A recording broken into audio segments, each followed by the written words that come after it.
Lou Devereux here with Slothbox, speaking to Kalle Sauerland. How you doing, mate? I'm very well, how are you? Good, yeah. Nice to be in Sheffield, the fighting city of Sheffield. Lovely. What are the main differences between promoting boxing and promoting influencer boxing? Crikey, you want me to write a book? At the end of the day, both have got rings, both have got athletes, and both have got gloves on. From that part, the organisation's quite similar. I'd say the Misfits crowd is a lot wilder, as we saw at the press conference today. We doubled up on security today, and I'm very happy we did. They did a fantastic job. I had to jump over some tables myself. But look, influencer boxing is boxing. It's just boxing at a novice standard, yeah? And some of them are actually developing, I've made an example of Salt Pappy, for example. For me, he's a ringer. He is, I watched it with Sonny Edwards, who's a world champion pro boxer in a very tough weight class. And he said to me as well, he's a ringer, Kalle. He can really box. So there's some of that. There's some who literally just trying it out, which makes for entertaining television. If you tune in and think, I'm going to watch Roy Jones against Muhammad Ali, you're going to turn off the zone very quickly. If you're going to turn up, no expectations and want to have some fun and entertainment, that's what we're about. What's it been like working with KSI? Fantastic. He's an entrepreneur. All these guys and girls in these segments are entrepreneurs in their right. They've all started from 0 followers or subscribers or whatever you want to term it as. And he's clearly, reached a zenith, So when they call out KSI up there's a reason for that. That's very similar to boxing. You often hear in boxing, I want to fight Canelo, I want to fight Triple G, I want to fight Chris Eubank, I want to fight whoever it is. But because those are the names. And that's of course starting to appear more and more in crossover boxing because you've developed that space, and that's what we're doing here. That's what my opening statement at the press conference today was. This is about a statement of a series. It's not like we turned up, we sold out the O2, had a great night, and obviously your ankle, we all went home.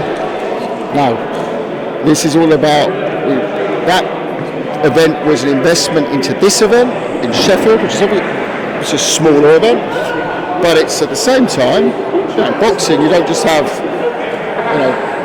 Joshua versus Fury every week. Yeah, well, we haven't even had it once, but you've got peak events, but you need this to create an ongoing industry. You can't just have guys.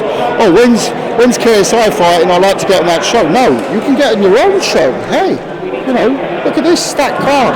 Next month again, Austin, Texas.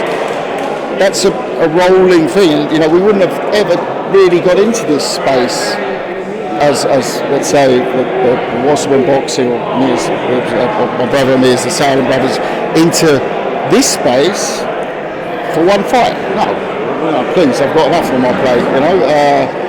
We've got 40, 50 boxers around the world, so I'm looking at this and thinking, it's cool, but to do it, it's got to be with a vision. And KSI and Mams, we share a vision on that. So that's amazing to see. He's an amazing guy in terms of he could very easily just take what's on the table, do his events, and probably have a much quieter life and make more money. But he sees it as also as building a brand, building a whole new thing for this space that you know what you're getting. This is a really important point. Got time for one more question? Yeah. How are you feeling about Eubank Ben a week on? What's the latest in the situation? How gutted, gutted.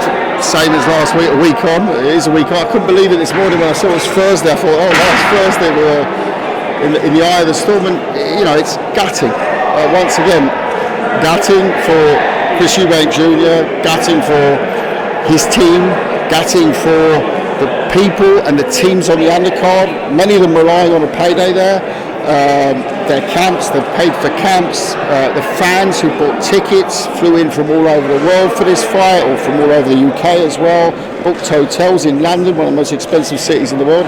I'm mindful to all this, and I'm not even going to say how gutted I was, but my team, who've worked in and out for the last 3-4 months on this, from the event staff, the lawyers, everyone involved in this process to get this fight on, and I'm bitterly disappointed. If it hadn't been leaked to the press, the adverse finding, would the fight have gone ahead? The adverse finding was a reported thing. We were informed by the British Board of Boxing Control, and then they put it out on the Wednesday. So the leaked finding, I think, isn't so here or there on it. It's this doesn't get pushed under the carpet. That's very clear.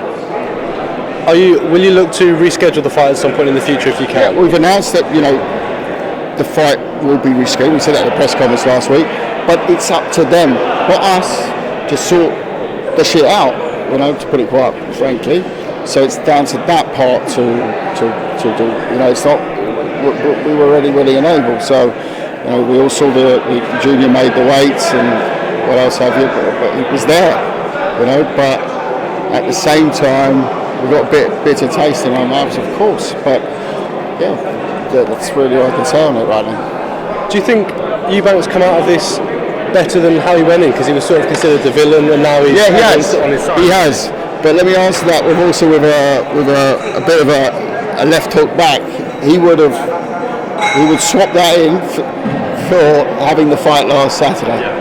So yes, it's a nice little thing. I think he would have won the fans over with his performance in the fight. That would be my answer. Brilliant. Thank you, mate. Cheers. Thank you. Yeah.